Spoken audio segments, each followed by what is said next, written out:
আইপিএলে দল পেয়ে মহা খুশি তাসকিন আহমেদ। ফ্র্যাঞ্চাইজি ক্রিকেটের সুযোগ পেয়েও খেলার সুযোগ পান না তাসকিন আহমেদ। এ নিয়ে আক্ষেপ ছিল তাসকিনের। বিপিএলের পর জিমা প্রো টি-20 ছাড়া আর কোথাও দেখা যায়নি তাকে। অবশেষে সেই আক্ষেপ ঘুচতে চলেছে।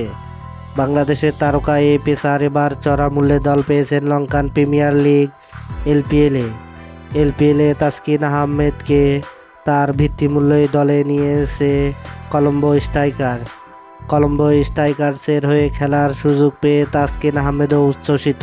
এলপিএলের নিলামে তাসকিনের ভিত্তিমূল্য ছিল $50 লাখ বা বাংলাদেশের মুদ্রায় 58 লাখ টাকা। এই দামে তাকে কিনে নিয়েছে কলম্বো স্ট্রাইকার্স। তৃতীয় বাংলাদেশি হিসাবে তাসকিনের নাম ওঠে নিলাম থেকেই সরাসরি তাকে দলে নিয়ে নেয় কলম্বো স্ট্রাইকার্স। তাসকিন আহমেদের অনেক দিনের আক্ষেপ ছিল বিদেশি লিগ না খেলার। এবার তিনি সুযোগ পেলেন বিদেশি লিগ খেলার। তাই তো এবার তাসকিন আহমেদের সুযোগ থাকছে ভালো পারফরমেন্স করে দেখানো। তাসকিন আহমেদ যদি এলপিএলে ভালো করতে পারে তাহলে অবশ্যই লঙ্কান প্রিমিয়ার লিগ থেকে আইপিএলও খেলতে পারেন তিনি। হ্যাঁ দর্শক, আপনি কি মনে করেন তাসকিন আহমেদ ভালো পারফরমেন্স করতে পারবে? তাহলে অবশ্যই আপনার মূল্যবান মতামত কমেন্ট বক্সে জানিয়ে দিবেন। ধন্যবাদ। আল্লাহ হাফেজ।